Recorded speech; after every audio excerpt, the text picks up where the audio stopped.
On this episode of the Oddcast, we want you to get to know someone a little bit better. If you've joined us on our live happy hours on Facebook, you see Heather all the time. You've probably had Heather help you with a technical problem, with like downloading a podcast or finding something on the website. But do you really know her? We've had a lot of requests. Ladies and gentlemen, you are about to get to know our very own little purple haired millennial elf, Heather. Well, we always have an odd one in the crowd. So it's kind of odd. Decidedly odd. Doesn't that strike you as a little bit odd? No, it doesn't strike me as a little bit odd. It's the Bob and Sheri Oddcast. It's stuff we wouldn't, couldn't, or shouldn't do on the regular show. Now, here's the Oddcast. I've worked with Heather for a long time. Max and Doc have worked with Heather for a long time. And Heather's dream was always to be in the radio business.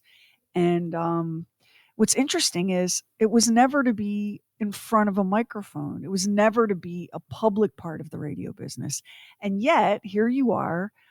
That dream came true, such as it is, right? And Heather is our director of digital operations here. And so she's also involved in the digital and social media world. And like it or not, has been dragged in front of the camera and in front of the mic. Welcome to the Oddcast, Heather. Woo! So you never talk to people, like you never wanted to be on the air. What was your dream? So I wanted to be the person that pushed all the big buttons on the board. I wanted to produce the show. I wanted that job so bad. I wanted to produce a morning show. I just thought everything that they did, the technical skill was so cool.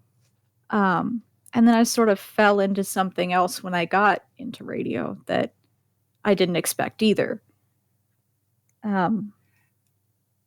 It was really interesting how that happened. Well, talk about that, because this is radio is a very specific sort of a business, but the truth is for a lot of people, a lot of the people in this room, you're aiming at one dream, and all sorts of things are flying at you. And you might find yourself where you thought you were going, but in a whole different way. I think that's pretty common as an experience. Yeah, so I took a job. My first job was digital operations assistant, which was not something that I was super interested in at the time, but I needed to eat. And it was the best paying part-time gig I could get in radio as someone just starting out with no experience. And then as I was in that job, I found I really just liked it. I liked all the stuff I could do. I liked that my days never looked the same.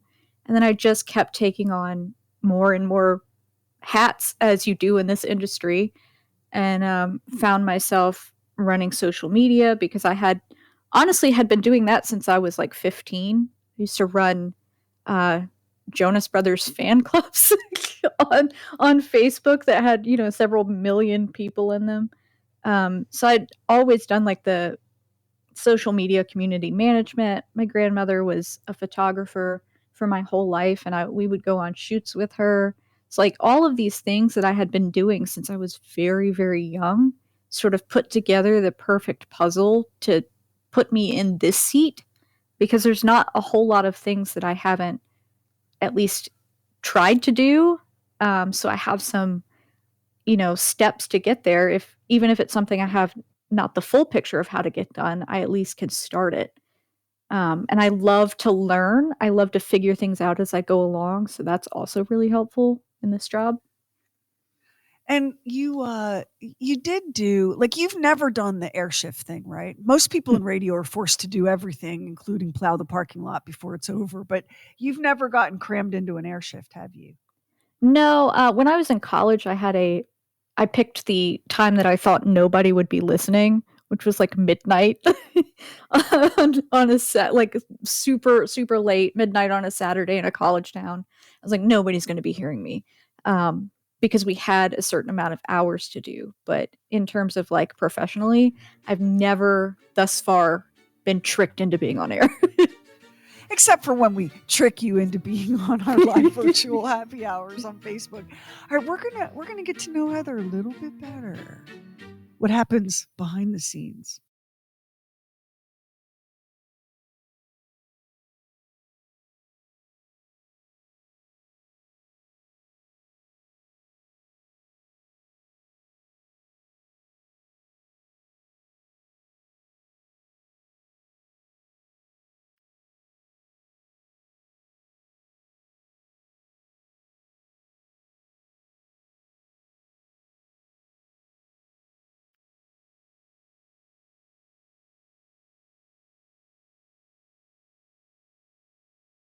So I will say that from when I first met you, Heather, like I completely vibed with you. I felt like we had a lot of similar early life experiences. Like I completely understand where you were coming from, and it was a source of such frustration for me to watch you because you were this like super young employee and a female and very tiny in stature and unconventional in the way that you dressed and wore your hair. It drove me crazy the way that you were sort of bullied and disrespected in some of those corporate environments that we found ourselves. Yeah, the worst part about that is you don't even realize it's happening until years later, and you're sitting there and you're like, "Wait, that's not nice, that's not cool," because a lot of people in the corporate structure will sort of laugh and giggle and play sort of that they're your friend, like, they'll act like they're your best friend, and then, you realize, "Oh, they were actually being mean." Well, they're acting like your best friend, but that weird, uncomfortable sensation is the knife in your back that you didn't realize was getting slid on in there. But you prevailed, and I mean, I had a front row seat for it for a long time. You prevailed despite some very bizarre uh, behavior, and that's something that people have been traditionally allowed to get away with in our Mm, business because it's a creative business. TV was the same way. Like it's a creative business and creative people are indulged in more quirky behavior, but a lot of times that quirky behavior just completely crosses the line, right? right. I think what made it possible for you to push back on all of that despite looking like something from My Little Pony Land, especially in the beginning of your career, is because you were like you might have looked tiny and colorful, but you're tough. You're Yeah, tough. I had sort of been primed for this. I was always kind of the odd kid in school. I was a little bit on the outskirts. I didn't really have a very best friend until high school, and I was very fortunate. Like that, Shelby is my soulmate. In like the platonic sense of it, like we were destined to meet. Um, but I didn't have very many like close friends when I was super young. Um, and I was sort of always on the outskirts because I was a little girl that always had her nose in the book. And then when I got into middle school, I was this girl that would flip through the radio stations in Charlotte, and I knew all this stuff about, radio frequencies and the name of every DJ on every station here. And that's strange for a girl, that's strange for a girl who's 11, 12 years old, to be that involved in that. And I also had these weird dreams of like I wanted to be early in my life when I was like 6 or 7, I wanted to be Indiana Jones. Like I wanted to be the treasure hunter, um, and do all the cool whip tricks, and that was also not something that a lot of people my age related with. Um, my grandmother was a really big influence on me, so I have all this, sort of like sort of older interests in that it doesn't really match a lot of the generation that I'm a part of. Well, and you're super close with your grandma too. You're Mhm. kind of like her I don't know what the word is. Her Minder, support, caregiver, her support yeah. person. Yeah, I feel like support person is more honest with what I do because for the most part she's still extremely independent. But she's also I'm so fortunate in my adulthood because now she's like one of my very best friends. And how special is that for it to be like your grandparent that you get to just get to know so well and talk to about things. Like I found out so many interesting things about her life. She's done so many things and it's been just really eye-opening because, you know, to your point earlier, women have always had it no matter what career you go into, always had it a little bit harder. It's always been a little bit more difficult. And for her, she was a parent as well. So there was all that stigma of, you know, you should be the at home caregiver, especially, when my dad and uncle were young, which was the 60s, but that just wasn't what she wanted. my granddad did a lot of the like cooking and all of that stuff. And while my grandmother was able to go to school and, sort of pursue her dreams. And that was always such a big like inspiration to me. I've never really felt like I had to do the traditional woman thing, if that makes sense. It does make sense, and that I have like particular reverence for grandparents, and I think it's so sad the way a lot of our grandparents they die, and we find out only afterward, like what amazing people they were.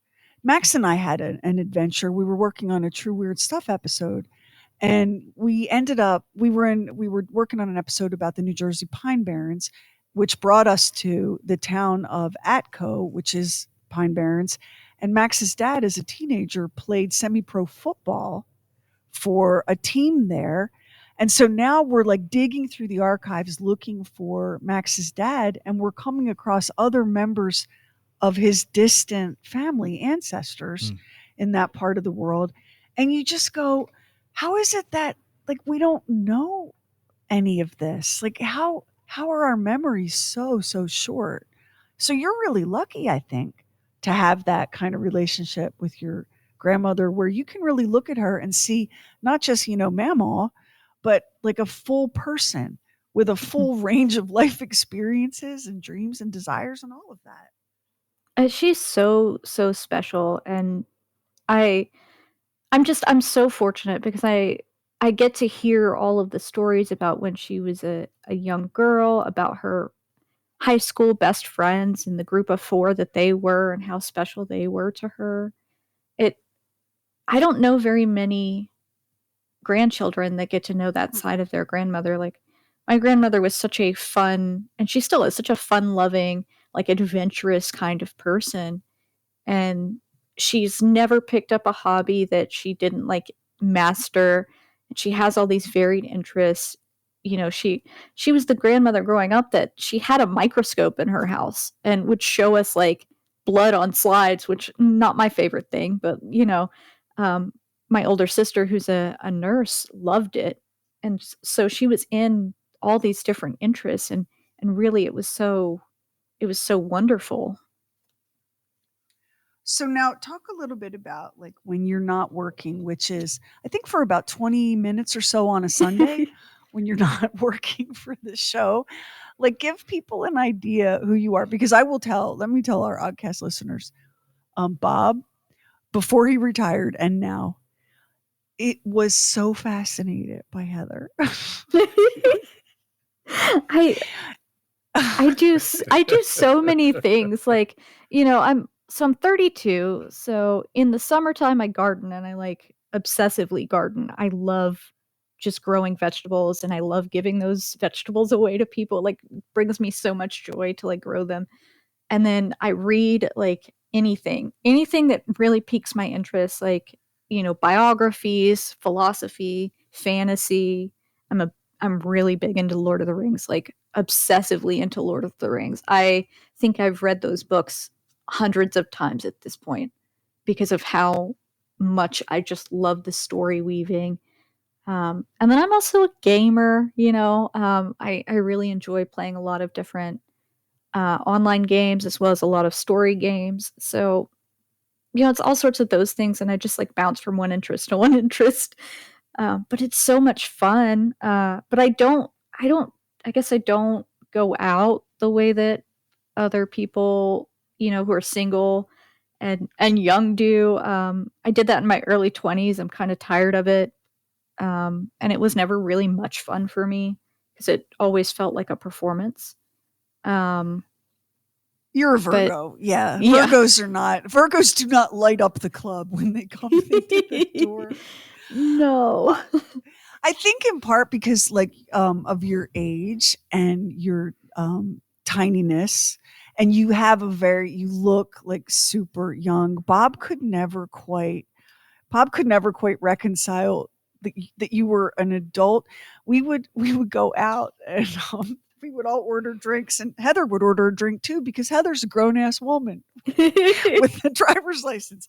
And Bob would be like, "Oh, look at Heather having a drink." Like it was like A 12-year-old. Look at that 12-year-old having a cigar and a beer, right? And we would be having like some random conversation over drinks or dinner or whatever. And Heather is one of these people who will be in a group and will be pretty quiet, more of an observer. And then when has something to contribute, pauses, contributes it, and everyone is like, "What?" Bob used to be like, "Heather, what?" That's honestly, it's so fun. It's so fun to see what I can shock Bob with next. Completely true stories about myself that I could just shock Bob with. He was always so, "Wait, tell me that again." Like he couldn't get his head around it. What like what about your job now? What do you wish that we gave you more opportunities with, or what are you not getting enough of besides money? Like what are you not getting enough of? Oh, I don't think there is anything that I'm not getting enough of. Because I can just go out and get it, like if I want something, I can get it. Maybe the only thing I don't get is social interaction because I'm sort of on my own island, but that's fine. I've got my cats and my lizard. Oh, we forgot to run through your household. So Heather lives by herself in an adorable little house with her garden and her cats and her reptile, Frank, who likes to cuddle. Heather has He a is cuddly reptile. he is very cuddly. He enjoys sitting in my pocket while I work. Which is he's a leopard gecko, so it's not normal for them to be this friendly, but he's a very good lizard. Like he's a good lizard. And then I have 2 cats. I'm sorry. Go ahead. I'm sorry. The good lizard gotcha. The good lizard got me. Yeah. He's a very good lizard though. He's very well behaved and he's very polite. So he like I really enjoy. I had him out earlier while I was working, but then the cats came in, so I try to be very careful about not having him roaming when they're in the same room. But I actually We live understand. We understand because we also grew up watching cartoons. But go on. I grew up in this house that I'm in right now is one that my granddad built, and I grew up in this area, so it's really awesome to live here and just know that like he built this. Like my dad and uncle also grew up in this house. Like it's a very special like family home and it's very special to me. And when I was very young, I walked into this house and I was like, "Oh, that like I'm going to live here. That's going to be my house someday." So I'm living in the house that I like dreamed about as a little girl.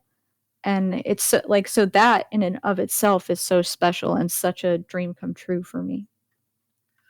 It is pretty amazing to get to be in a family house like that and so close to your grandmom. Lamar, I'm wondering, are you as like fascinated by Heather as Bob is? No, I'm not. I'm not fascinated. I enjoy being around her and I enjoy talking to her, but nothing she does seems weird to me. I mean, you know what I'm saying? There's nothing. I mean, she looks young. She does look young, but that's only because we're getting older. But Well, it's also because she's never been outside in daylight, so she's got zero sun. Heather and I spent 7 hours in the car together, just the two of us, coming back from Washington when we went to a podcast convention up there, and we had the greatest time. I did. I don't know. I don't want to speak for you, but I had fun. We didn't have any She can awkward talk about pauses in anything. conversation. It was fascinating, and I got to learn a little bit more about her as well because we sort of don't see each other that often. We don't, we don't have a lot of social interaction with each other. We just work, Yeah. and but we had a really good time. And Well, like she said a while ago, she's got so many different interests. You can talk to her about pretty much anything. I mean, yeah. So, and I'm just voraciously reading things online all of the time. So that also helps with that. yeah. So what's the future, do you think? Like what are you? I mean, obviously you're stuck here for the duration, but at some point is there something else that you would like to do? I think it would be, lately I've been doing a lot with my old radio school, so I think maybe I would teach go into academia and teach. And then hopefully one day not have to work at all. I'm dreaming of that retirement where I could just garden all day and adopt 700 cats and live my best life with my little nibblings, my nieces and nephews. They'll be grown by then, but I have 5 of them. I have a 1 niece and then 4 nephews, and I don't like children, but I think it is so funny and so interesting to watch how their curious little minds work, and you can see the gears just going so fast when they're trying to figure something out, because there's a lot of stuff here in my house, and there's a lot of stuff about what I do that is so vastly different than anything they experience, and they're just fascinated by it. Oh, when kids come over here and they're like all the lights and screens and microphones, the first game they want to play is let's be on the show. Yes. So sometimes what I'll do is I'll get the photo booth on my laptop and put the camera on for them. And then they're watching themselves in the screen and they're animatedly doing a show and interviewing each other and the cat. And it's really adorable. So I agree with you. Yeah, your house, Aunt Heather's house must be a hoot. That and my walls are like, I've got my office is fuchsia and my living room is like a dark emerald green. So it's like very wildly different than the styles of their parents. And I think that's just so fun for kids. It's like a blast here.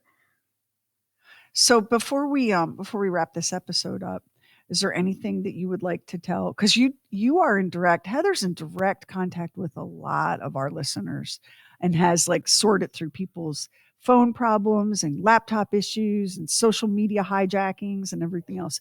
Is there anything you would like to say directly to the people while you have the chance?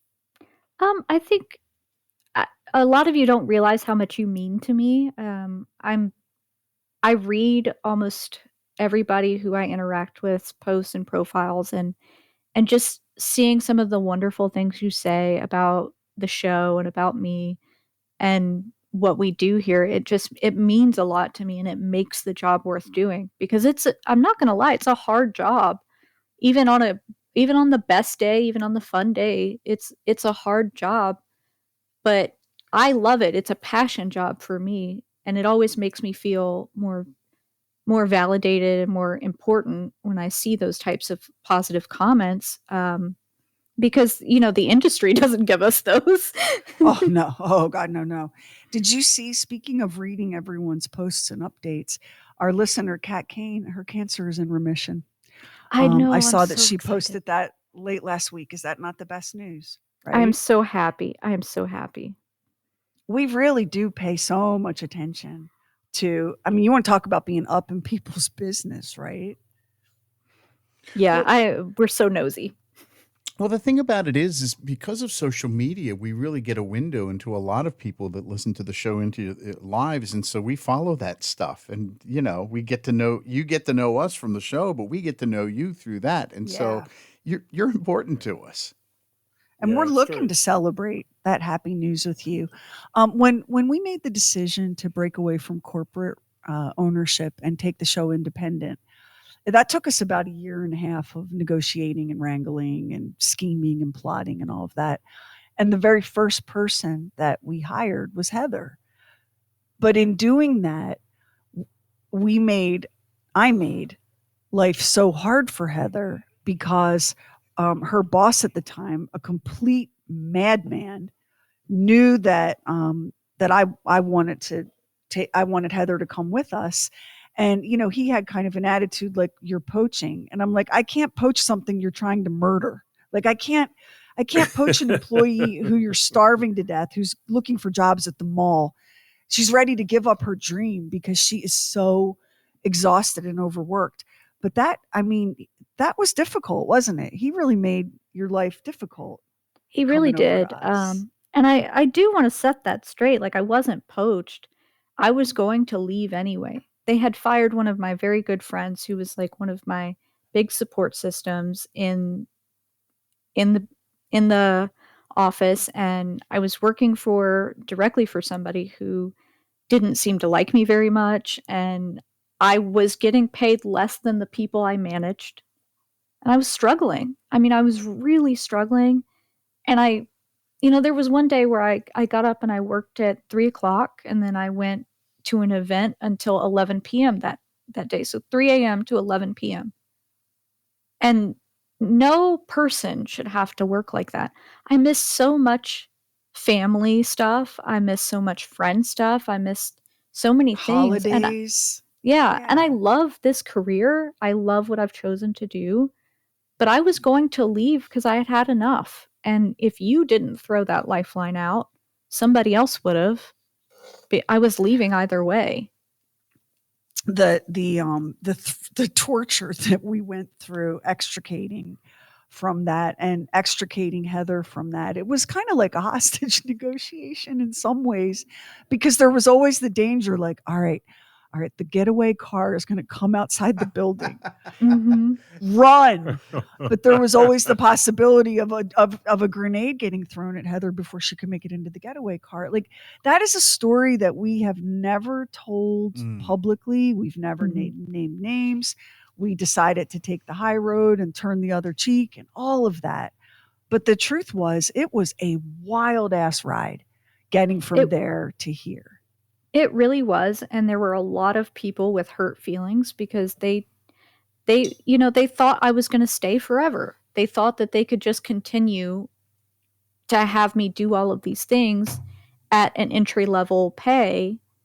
And I had been through, my very first boss, who I liked a lot. He had left for a better opportunity. Great guy.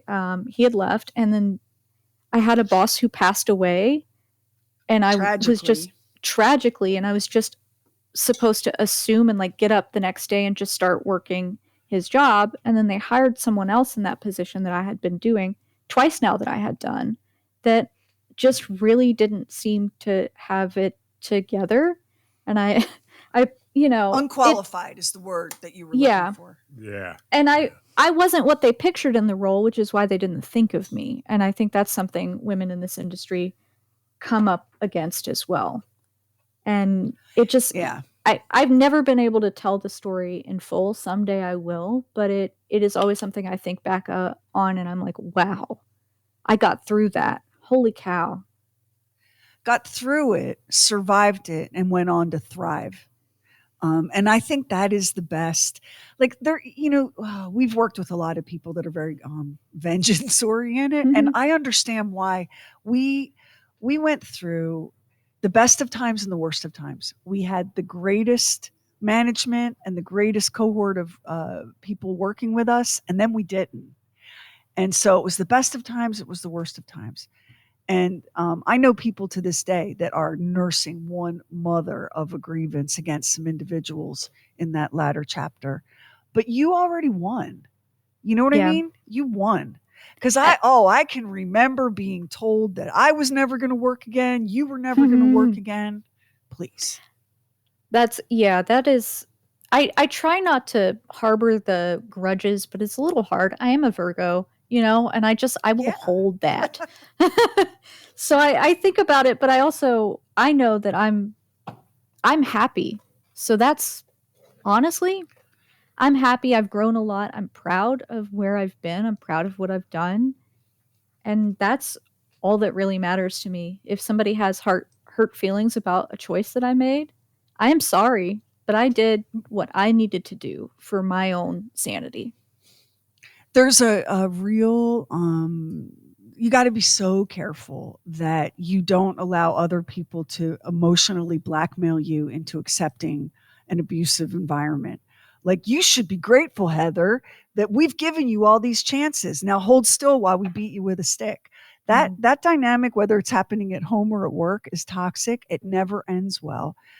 You owe your employer the work that you're being paid for and some integrity, but you don't owe them your life. Right. I don't care who you are or who you work for. You don't owe those people your life. Shut up, Tony. We don't. She does not owe us her life. Heather, it's been so fun having you on the Oddcast. The next time you come on, we'll do a very deep dive into your personal life, and I know you'll enjoy that as a private and quiet Virgo. Oh, lovely. Look, she's running for the door right now. Thanks for joining us for this episode of the Oddcast. Don't forget, every Friday we drop a brand new episode of Talking Lamar right here in this feed. And we also drop a brand new episode of our award-winning True Weird Stuff podcast every Friday in its own feed, and you can find all of that everywhere you get your podcasts. We are doing this for you, so we're so appreciative to have you join us. Thank you, for reals. We'll see you on the next podcast.